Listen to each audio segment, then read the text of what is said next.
I own a multi-seven-figure marketing agency which runs itself. In fact, I just spent an entire week at our agency offices for Black Friday. It's the busiest time of the year for us, and our team will invoice over £100,000 for one single week's worth of service. But not a single thing they did depends on me for success. I was just there for the vibes.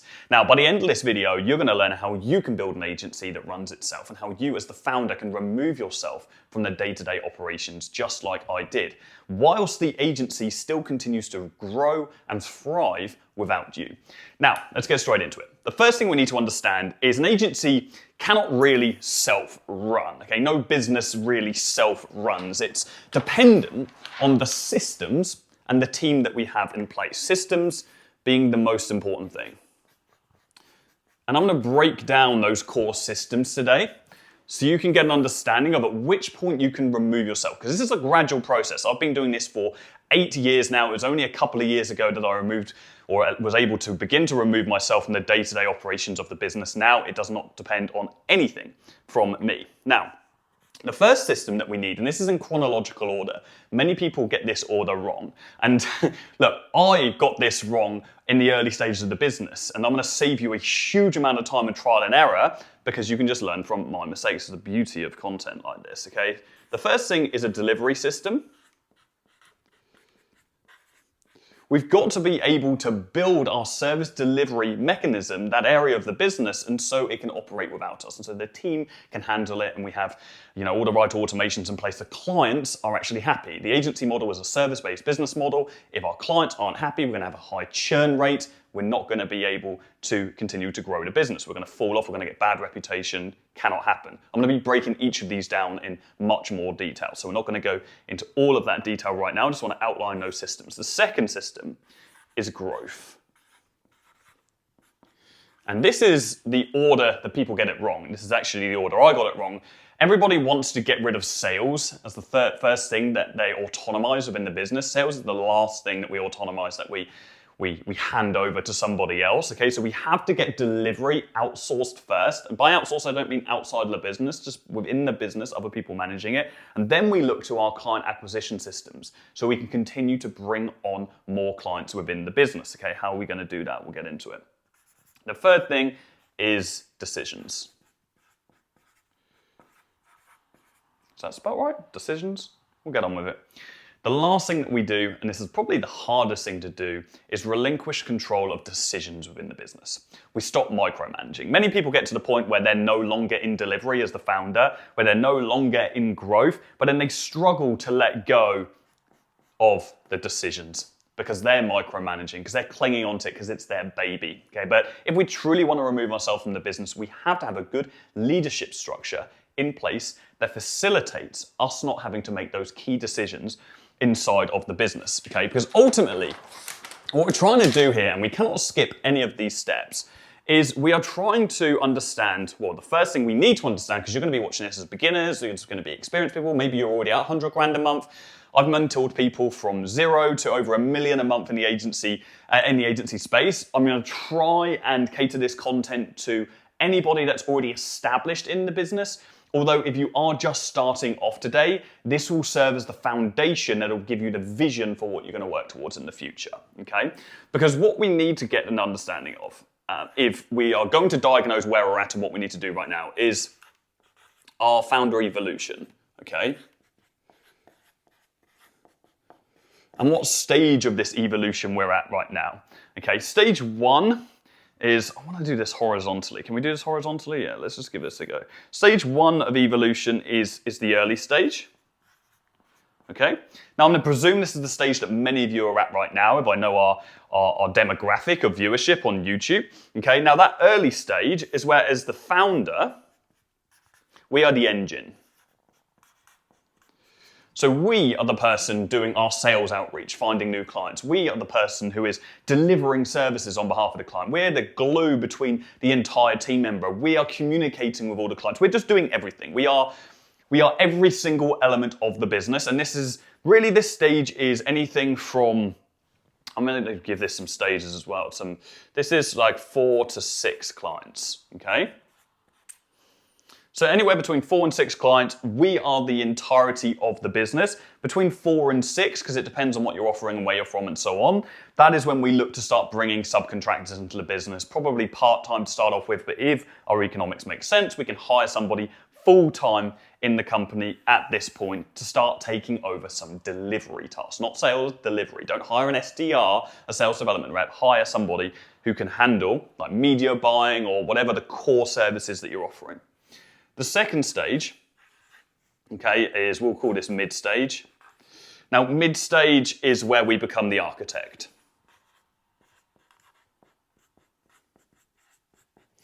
Okay, what you might not know about me is I studied architecture in university. That's not relevant to you right now, but let's pay a little bit of homage to the architect. I'll build a house of my own in the future. That's one of the goals on the pipeline, on the horizon right now. Anyway, getting distracted. Architect, the mid-stage, where are we at? We're anything from like 10 to 20 clients at this point, okay?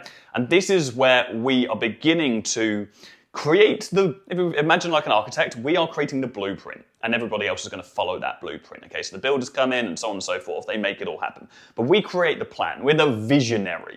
We're starting to step into that more visionary role as the business. Okay, certainly we are removed from delivery at this stage between 10 and 20 clients. And when I talk about clients here, the value I'm really talking about is 2K to 5K per month per client. That's ideally where we want to be with a lifetime value of 10K plus. Okay, so here we're probably $500 to $1,500 a month per client. Here, we want to be 2K plus a month per client with a lifetime value of about 10K plus, okay? We're thinking about bringing in paid ad systems. We've got our outreach nailed down. Our delivery is dialed. Our churn rate is less than 10% within the business. These are all the things we need to be working on at this point. There is no point thinking about progressing, okay, to the next stage, which is evolution stage number 3, okay, which is what we'll call scale. Okay? There's no point even considering moving to the scale stage or ascending through these stages if we don't have the basics understood or basics in place from here. So here, we need to make sure delivery we're beginning to outsource that, clients are happy, we're increasing client value. Here, it's very important, churn is below 10%, lifetime value is above 10K USD. Okay, ideally, our LTV is closer to 40K USD these days, and we also want that average monthly client value to be 2K plus, okay, ideally some kind of performance model in there. Why is that important to us removing ourselves as the founder? It means we're just set up for success, okay? Our profit margins are at least 30% in the business.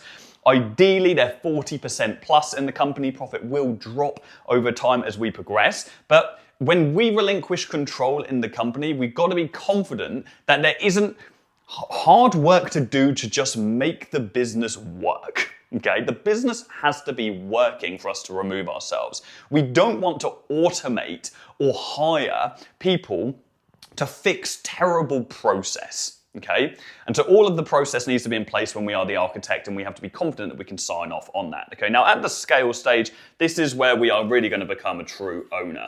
Okay, that's a horrible W. Why am I leaning over here? I've got some books propping up the stand. This isn't quite tall enough. Okay, so this is where we're the owner. Okay, let's just say this is 20 clients plus. Okay, it could be considerably more than this, 50, 100 clients, but we'll just say for the argument's sake it's 20 clients plus. Okay, now at this point, we have all of our systems in place. Client acquisition is automated.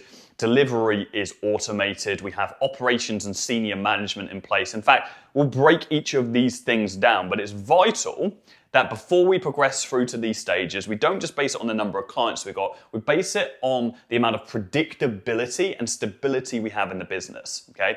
It actually took me far longer than it's gonna take you to get to this point. It took me 6 years to get to the point to progress to a true owner of the business, where I could truly remove myself from the day-to-day and not just have Many founders I speak to are like, yeah, I'm removed from the day-to-day of the business, and they just because they had a quiet week, and then the next week they've been roped into some client fire, and they're the person who gets called up when shit hits the fan when they're going to lose a client. None of that happens with me. If shit hits the fan with a client, we're going to lose one of our biggest accounts. I don't handle it. Joe handles it, my co-founder. Okay, and if Joe isn't handling it, Tom, our CMO, is going to handle it. There are many people that stand in the way to handle these really big fires. I'm truly removed from the business, but I would have never felt confident to progress through these stages if we didn't have all of the key parts of the system in place I'm going to run you through, okay? If you want me to dive into any of this stuff in more detail today, by the way, guys, please do drop a comment down below. In fact, I invite all of you to drop a comment down below. I want this to be interactive. I want to understand exactly where you are at in your agency right now so I can tailor my content to your exact position. If there's anything I talk about in more detail, because I could host a week's worth of training on this exact topic, then please do let me know. And if enough of you comment that thing, or if enough of you react to each other's comments, I will create that content in the future, okay? So let's start off with the systems. The stage 1 system is delivery, okay? How can we begin to build a delivery system that we can stand away from, okay? And there are actually, I'm doing a lot of number lists right now, but I don't really care. It doesn't really matter. Let's just do a number list. So the first thing is it needs to be standardized. Okay, what do I mean by this? Our service has to be as close to cut and paste as possible. Okay, so at this point, we've defined our niche. We know exactly who we're trying to work for, our ICP, our ideal customer profile. Okay, and we're standardizing that across the board. We know this is the kind of person we want to work with. So for example, for us now, it's e-commerce brands who are worldly conscious. I say worldly conscious, that's not how we define it. We want to work with brands who are making an impact on the world, who want to be leaders in their craft, but are making positive impact, who are making over £100,000 per month, or $100,000 per month in their agency. Now, our service is pretty standardized. Baseline, we offer what we call our breakthrough ad service, which is actually a performance creative service where we will create video and photo assets for a brand. We will then put money behind those on Meta. That's the core service. It's very standardized. We then have these little bolt-ons like email marketing, conversion rate optimization, and so on. But the core service has to be standardized. Why does it have to be standardized? Well, it's going to be very, very hard for the team to fulfill and for you to get a team that you can confidently get the same repeat results for on every client that you sign up if they are one day doing this and one day doing that, and then they're doing Google, and then they're doing email, and so on. Okay, now in the early stages of your agency, you want to have a minimal amount of services. So think about it like one core service with maybe 2 or 3 complementaries. Okay, complementaries being quite literally complementary, not like Facebook to Google. That's a different department. That's okay to run if you're a multi-stack agency who's got a lot of resource, okay, but you don't want one media buyer doing Facebook and Google. It needs to be separate. So think about how many services you have on your roster at the moment and consider whether or not they're truly complementary. So for me, complementary is Meta with ads. Why? Because Meta ads can only survive through great creative, okay? The absence of creative in a Meta account means that the account won't scale. What else is complementary? Well, we only just reintroduced email marketing because if we're generating clients for e-commerce brands, well, those clients are going to repeat and come back, so we can do email marketing off the back of it, okay? So it's very standardized. We know there's maybe 1, 2, 3 packages maximum that we will offer to our clients. It's not completely bespoke. Now, that's not to say this is impossible, by the way, if you have this completely bespoke service, but it's not ideal, and it's going to take you a lot longer to step away from the delivery side of things. So I'm going to talk a lot and I always will talk in a lot of absolutes based on my subjective experience, but I've also mentored thousands of other agency owners. And the content that I'm going to produce for you guys will always be based on what I deem to be and what I observe to be the easiest, simplest route to success or achieving whatever we're trying to achieve. The achievement here in this business is we want to make loads of money, but we don't want to have to be stuck in the day-to-day. And so if that is your core goal, standardization is what we want to be working towards. Okay. The second thing is it needs to be measured. Okay. If it measured, is that right? Okay, who cares? When the service is standardized, we can set measured KPIs across the ICP that we work with. Okay, so we know if we're working with a brand, their product price is on average this much, then our customer acquisition cost will on average be a certain percentage of that. That is tracked on a KPI tracking sheet. Okay, we also know that we want a certain hit rate with the creatives that we're launching. So a certain percentage of the creatives will actually be new top performers in the ad account. So there will be specific KPIs that relate to your service. We want to make sure we standardize and benchmark those and track them across every single client. This is just simply our way of measuring performance from client to client so we can track the performance of our team. We have to be able to make sure that the team are meeting the same standards that we were meeting, in absence of us.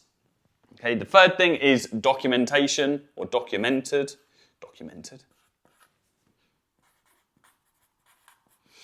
Or in other words, like SOPs.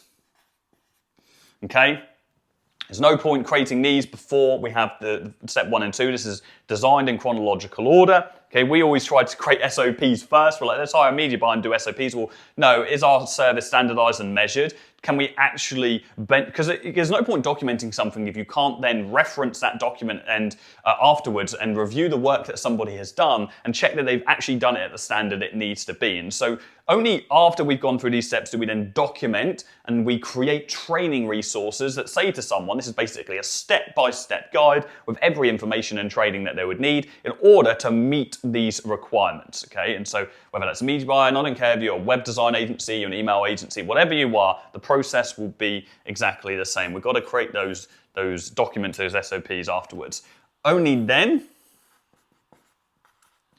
do we think about how we can make this automated. Now, it's unlikely that you're going to offer a service which is completely automated. There'll be elements that you can automate. For example, with our lead generation clients, we offer an AI lead generation service through our sister company, Appointwise. Appointwise is an AI appointment setter. We plug it into the back end of the ads. It reaches out to all of the leads. It books them onto appointments. It saves a huge amount of time. So that is a really clear value add for us inside of the business. What other areas are automated? Our onboarding processes are automated. We've now created an automated creative management system in the business as well. So if a client account, we find a new best performing ad script, we can chuck that into a system we created which analyzes other similar ad scripts across our other clients and spits out some more creative variants. Okay, so there are a number of different automations that we can create. Automation doesn't come first, no matter how sexy it is, no matter how much you're drawn in by the AI era. We only create automation through real necessity of making ourselves more efficient, okay?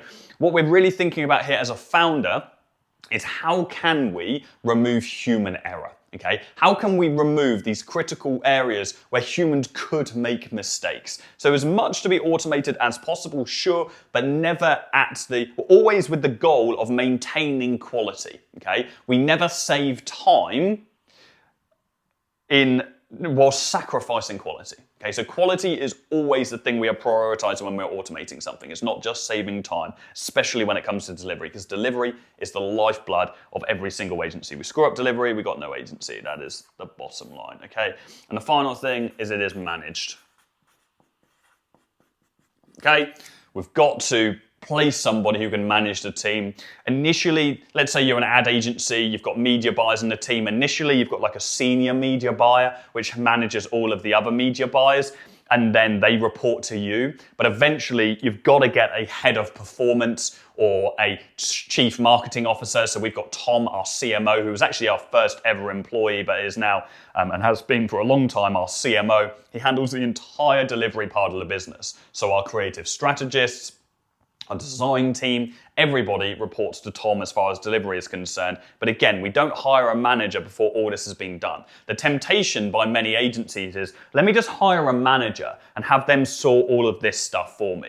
And the truth is, nobody's going to understand the micro nuances of your business like you are. And so you want to go through this process yourself, no matter how painful that is, whilst working with other members of the team, and then bring in a manager who can go and take over that. Actually, the best case scenario, as I say that, is you promote someone who's already within the business, who's already been there from the start, and it's been a very gradual process of them understanding everything and taking more responsibility. Like the best managers in our agency at Affluent.co are the guys that have been with us for a very long time. We like to reward loyalty in the business. So we then bring that manager in, okay? So that's delivery. Again, I can talk about any of this stuff in a lot more detail. We can break this all down in a future video. The next system is growth, okay?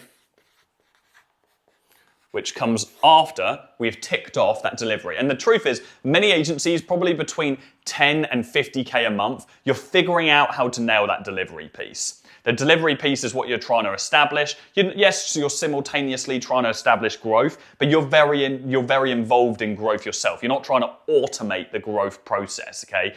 10 to 50K is really about that delivery system. You then knock it off. 50 to 100K, 100K plus, it's like growth system, it's the operation system, the decision tree, okay? So how do we do this? Well, growth is actually really simple. Above 10K a month in an agency, okay? 0 to 10, throw shit at the wall and see what sticks. What time are we on right now? We're at 23 minutes, we're getting through this.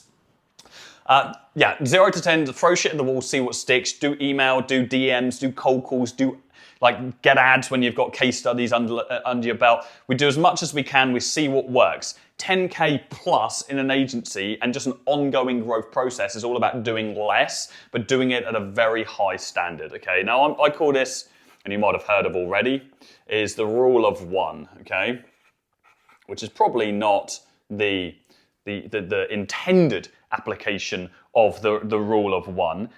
But generally speaking with the rule of one, what I'm talking about here is, well, I'll explain it. We want to have one outbound strategy. Okay? So this might be emails, it might be direct messages, it might be cold calling, it might be door to door, but we want one kind of outbound strategy which is working. Okay? We want to have an inbound strategy. Inbound being a content channel, okay? So I'm going to say content there. Probably most likely to be LinkedIn if you're an agency, working with that, you're moving up market as you get more established. Okay, so we've got one content strategy. Maybe YouTube is also a great strategy for agencies. It also could be shorts. I know many a successful agency on shorts, Develop Digital, a mentee of ours, Charlotte, absolutely smashes Instagram shorts. Levi from Growth 2, another mentee of ours, actually just hit over 60K a month in his agency. In TikTok. And so you can grow an agency from all these different channels. Saw of us, which are now the #1 performance marketing agency in the UK, over 1 million a month in revenue. They've got 100 team members. Massive channel for them is LinkedIn, used to be Twitter. Twitter is less effective now. Okay, but we want one main content channel, just like my main content channel is YouTube, so I can actually put my effort into delivering great content for you guys, rather than spreading my attention across all these different channels, okay? The next thing we want is one paid channel, okay? And then this is obviously ads, mainly Meta for most agencies. Google can be quite expensive for an agency. Some agencies will run YouTube ads, but most of the time it's going to be Meta, so Facebook and Instagram ads. And then I'll add a bonus for you guys. Let's do a little bonus, and that is going to be partners. Partners is really the only thing where I would actually say, like, it could be like one or two. Because with partners, we have referral partners. Okay, so we've got other complementary agencies that offer similar services to us, but work with the same, not similar services, dissimilar, but they work with the same ICP. Okay, so this might be, you might be a home service agency and you're offering a lead generation service, and you start working with a web development agency that works with home service. Okay, they're going to refer clients to you, you're going to refer clients to them. You build up 5 or 6 of these referral partners, they're good, solid relationships. That is a monumental client acquisition strategy for you. This isn't a client acquisition video, but just as a side note. Other partners might be software partners who work with your niche, and obviously we have standard referral partners being the clients that we actively work with at the moment. We want to set up a referral scheme where we incentivize our clients, we maybe give them 10% off of their monthly retainer, and they refer clients to us as well, okay? But we want one, okay, in each of these, maybe 2 with partners. It's just a little bit of a different game. We do not want to be overcomplicating things by doing too many things, okay? And then generally speaking, it makes management much easier of this process, okay? Much easier within this process, okay? One business development lead can manage this entire process, okay? With sub-departments within them. I'm going to be running through, I wasn't planning on, but I'll run through a management structure that you can follow off the back of this, okay?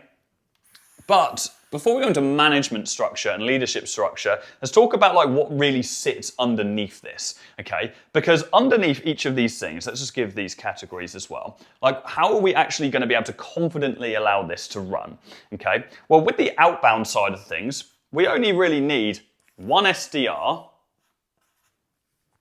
and we need one closer, okay? I know many a 8-figure agency, 8-figure being they make over 1 million a month, that only has one closer within the business, okay? The agency model is not like the info model or the software model. You don't have really high sales volume. In fact, as an agency, you have to get used to turning away 90% of the companies that come your way. You protect the closer's calendar. If you're doing 7, 8 sales calls a day, you're scaling incredibly quickly as an agency. So you only really need one great closer. One SDR being a sales development rep, otherwise known as an appointment setter, he could handle the outbound system, but also the closer can then handle all of the calls from that as well. Now, this team are actually transferable across multiple channels, okay? The SDR can also work on the inbound, reaching out to order leads who opt into your lead magnets, okay, from content. Now, as you scale, you might need one more sales development rep inside of the business, depending on the kind of agency you run, depending on the volume, but most agencies will be able to sustain off one really great sales development rep, okay? So that just kind of copy and paste across here, copy and paste across here, copy and paste across here, okay? The only additional thing that we're gonna need, okay, is gonna be our one media buyer, which can be transferred, if we're an ad agency, across our existing team. We don't need a dedicated full-time media buyer to run our agency ads. This can just be transferred across the existing team. We can reallocate those resources. And then, of course, we have a manager that sits on top of this. So we have one system in each. We have one SDR, one closer, and then the one media buyer running the paid. Okay, and that is our entire growth system. You will not need anything else as an agency to get to over 1 million a month in the business, okay? If that is your goal, I mean, you might not have that goal. You might just want to run a more conservative agency, a higher profit agency. That's actually my preference, is having a much higher profit agency that's more boutique. I prefer that model. We have gone full hog scaling really aggressively in the past. I think there are better business models that exist to go really aggressive, high revenue level, which is why I invest in software and so on and so forth as well. But if you want a high profit business, okay, this is absolutely everything that you will need at that point. Okay, nice. Now the final thing is delivery. Well, not the final thing, but the final system is, it's decisions. Okay, how are we actually gonna be in a place where we can confidently remove decisions from our plate? Because as founders, I don't know about you guys, I've always been a relentless micromanager. It's only the last couple of years I've allowed myself to, step away from that. No one wants to be a micromanager, and it's only just because of a lack of trust, okay? So how do we get trust? Well, how do we get confidence more so? Now, confidence comes from clarity, okay? So clarity equals confidence. How are we going to gain this confidence within the business, okay? How are we going to get that? It comes from the clarity that we build, okay? There are two things that are going to give us massive amounts of clarity in the business. The first one, or at least did me, the first is the CEO dashboard. This is something that Ryan Dice taught me. Portfolio of over $100 million, exceptional business owner. The CEO dashboard is simply a Google sheet which hosts 2 to 5 KPIs for each department. Okay? And by each department, we're talking our delivery department, we're talking about our growth department. You can call them whatever you want. Obviously, we've got service delivery, we've got fulfillment, client acquisition, operations, whatever you want to call them. But we've got service delivery, we've got growth, And then we have operations, okay? 2 to 5 KPIs for each of those departments. That CEO dashboard is your pulse check to ensure that the business is running in the way that it should be running, okay? All you are looking at there is a dashboard of green, amber, and red numbers. Green meaning you are within KPI, amber meaning you are there or thereabouts, there's work to do, red meaning something is not going well here, this need works. And this is the founder just allows you at any one time to get a really quick look at the general operation of the business and how it is performing and where it is actually lacking, okay? That CEO dashboard needs to feed into a really well-designed P&L sheet, okay? And this has to be live. So P&L is your profit and loss. This is plugged into all of your finances. We like to make sure that all of our performance KPIs, as we call them, feed into our financial KPIs. And this will be managed by either a fractional CFO, so a chief financial officer. This could be managed by someone internal who's doing finances. I work with a gent called Damien, who is a CFO. We got him into the bit, he built so much clarity in the company. And so you want to make sure you've got tabs on all of the financials. You understand the profit and loss within the company. You understand the KPIs. So what we're really looking at here is our finances, our financial KPIs, our performance KPIs. We actually, we give a sheet that we created, the exact one that we use in our agency, and we call it the agency data tracker, which ties in both of these things. It's kind of a micro CEO dashboard and a full P&L sheet that we give to all of our community, because it is that important. We have to, as we are more and more established in the business, gain complete clarity over all the numbers if we want to have confidence that it's okay for us to step away, okay? As a founder, we're only going to feel uneasy or uncertain, okay, if we don't have an understanding of how things are going. If we go on here, we see all green numbers, we see loads of profit in the account, but oh, cool, the guys are doing a good job. Why do I need to micromanage? And so this will eliminate your desire to micromanage within the business, okay? And of course, who are we going to micromanage? We need a good leadership team. Okay, we have to have a good leadership team. I was going to put that under here, just a little bit of structure, but I will just take this over to the next page and and we can go from there. So leadership. What does this look like? I realize this is a behemoth of information that we're going through today. Hopefully you're digesting this and this is giving you some clarity on what to do. As a leader, or as a leadership team, this is baseline, okay? There will be other micro team members that you're going to need inside of the business depending on the makeup of your agency. You have you as the founder, okay? And then what you're going to need to completely remove yourself, okay, is either an MD or CEO, okay? This is going to be someone else who manages the company, okay?